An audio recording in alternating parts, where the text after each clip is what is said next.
La buena estrella de Ricardo Franco es una película francamente desconcertante. Si no fuera por la actuación de Antonio Resines, sería una patochada, como temía José Luis López Vázquez que fuera Mi querida señorita si su interpretación no llegara a resultar creíble. Y aún así, en determinadas ocasiones, la buena estrella es una patochada, especialmente en las escenas en las que el protagonista dice que no sabe y en realidad nadie en el estudio sabe. Pero aún así no pertenece al canon de películas españolas absolutamente ridículas que se tomaron absurdamente en serio, como Martín, entre paréntesis H, de Adolfo Aristarain, del mismo año, o Lucía y el sexo, de Julio Medem, o Medem, de 2001, o Noviembre, de Achero Mañas, de 2003. La buena estrella es una película de ficción y no el sermón de un payaso. En cuanto a la belleza y a las buenas intenciones de Maribel Verdú, las hemos visto en demasiadas patochadas como para que puedan conmover nuestro juicio, e incluso la hemos visto en la que podría ser la peor película de la historia, El niño de barro, de Jorge Algora, de 2007. Es una película que ni siquiera uno puede llegar a verla detrás de una celosía, como un placer culpable para reírse de los diálogos, como en Martín H. Yo siempre he propuesto que un excelente ejercicio en las escuelas de arte dramático sería recitar un famoso parlamento de Eusebio Poncela en esta película sin resultar ridículo. Jordi Moyà, por su parte, no está demasiado mal para tener un papel bastante inverosímil, el de un delincuente habitual que se deja domesticar con incomprensible facilidad y en lugar de oler mal y sacar la navaja en espacios reducidos a la menor ocasión, se gana toda nuestra simpatía, a pesar de que de niño se cagó en la cama de quienes querían ser sus padres adoptivos. Pero claro, los títulos de crédito nos explican que la película parte de un hecho real, adaptado por Álvaro del Amo, Pedro Costa y Carlos Pérez Marinero y guionizado por Ricardo Franco y Ángeles González Sinde, a quien, cuando fue ministra de Cultura, le reprocharon un guión aún más inverosímil, el de Mentiras y Gordas, de Alfonso Albacete y David Menkes, de 2009. El mayor error de Ricardo Franco, aparte de contar con Ángeles González Sinde como guionista y como actriz, es olvidar que la verdad no es verosímil. Algo que tuvo muy en cuenta Alex de la Iglesia al adaptar Perdita Durango.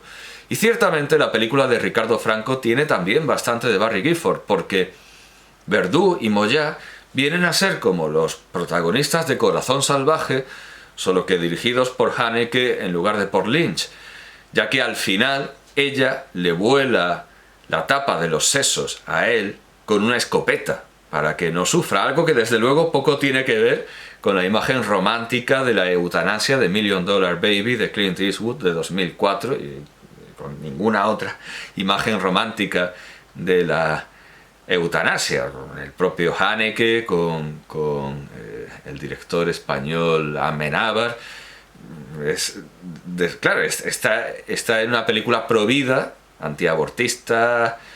Es normal que se lleve la eutanasia a una imagen tan bestial, tan brutal, aunque hay una elisión, se elide y se elude la sangre y los trozos de seso, pero vamos, está en la narración.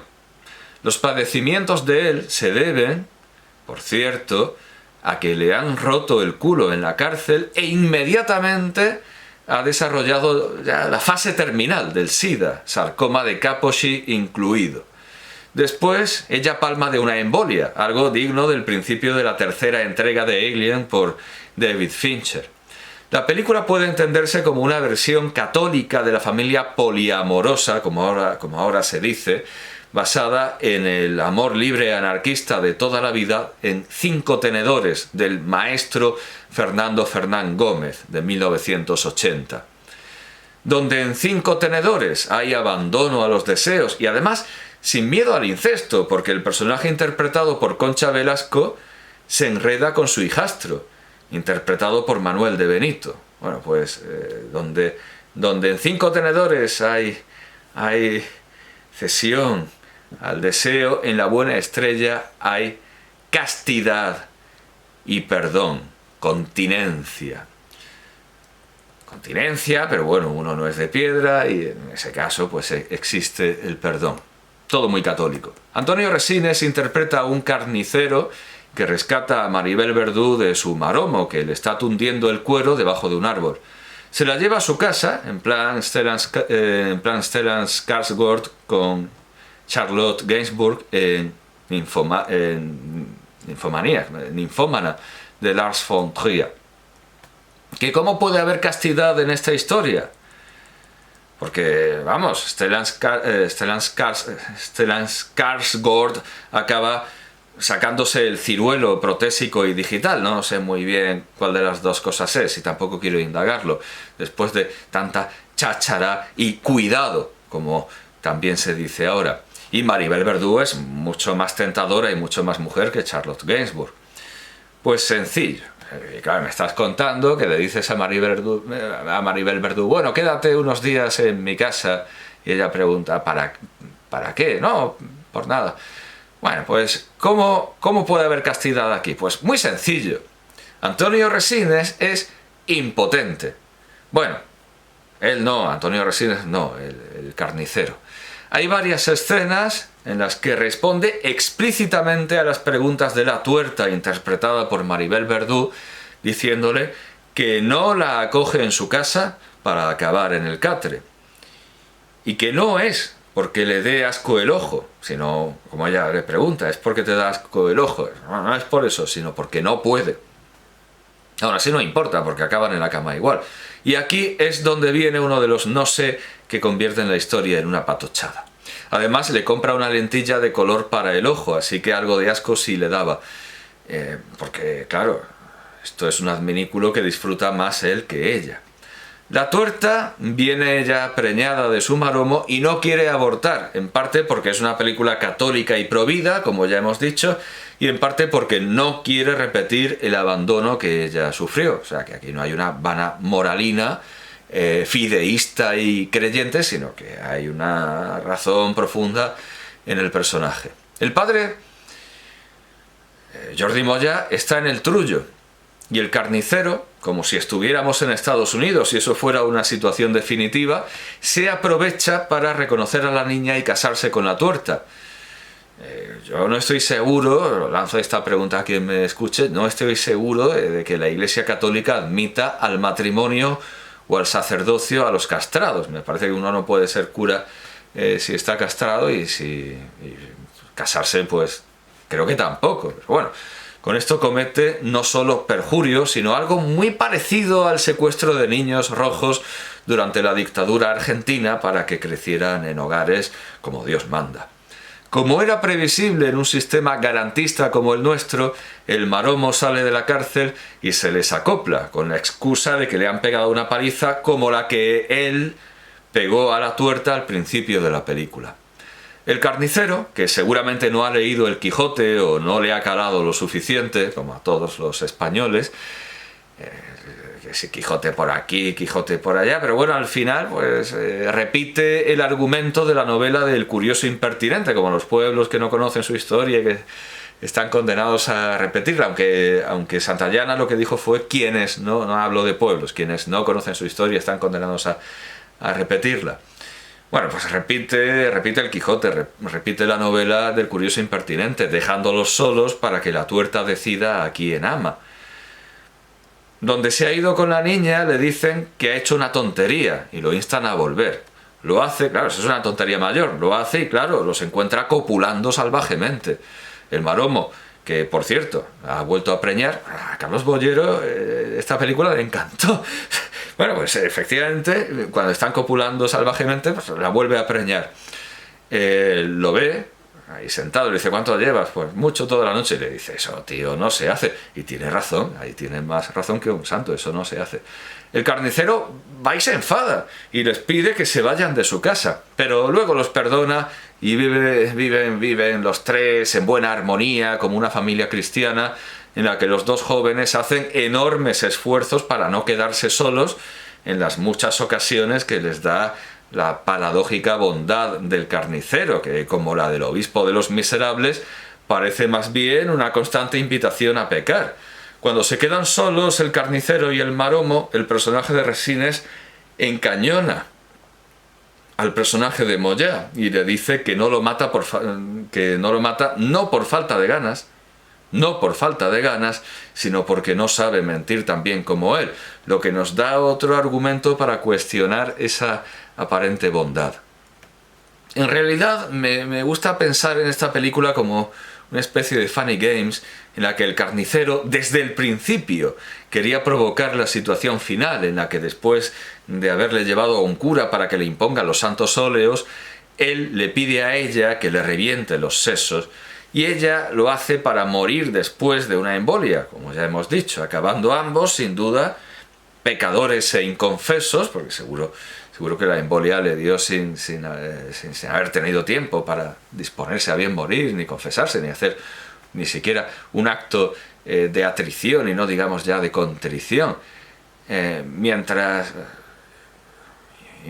ellos se van al infierno, él se gana el paraíso visitando a los enfermos, porque va a visitar... Claro, esto es dos de una tacada. Lo de los enfermos y lo de la cárcel. Cuando va a visitar a la cárcel al maromo en cuestión, a Jordi Moya, al guapo de cara, como lo llaman en la película, cuando está en la cárcel y con sida. Visita a los enfermos y da de comer al hambriento. El maromo dice que va a echar de menos la zampa, lo dice cuando le sirven un conejo. Da de beber al sediento, porque el maromo también le pide un whisky. Viste al desnudo, porque sí, hay una escena en la que Jordi Moya enseña un miembro que seguramente no es protésico ni digital como el de Stellan Skarsgård. Da posada al peregrino, eso está claro desde el principio, al peregrino y a la peregrina. Redime al cautivo, aunque más bien el cautivo se lo llevan a casa porque tiene sida. Y finalmente entierra a los muertos en la tumba de su familia. O sea, parece que esa decisión que tiene el carnicero desde el principio es que está planeando la escena final con la tumba. Claro, esto es una interpretación en clave de thriller. Naturalmente es una película sobre la moral y sobre la religión, pero resulta atractiva, resulta atrayente por esta posible lectura oscura, porque no está todo claro, como han de ser los clásicos, no queda todo claro, y hay cosas que parecen absurdas, pero otras rescatan estas patochadas, y al final realmente es una película buena por extraña.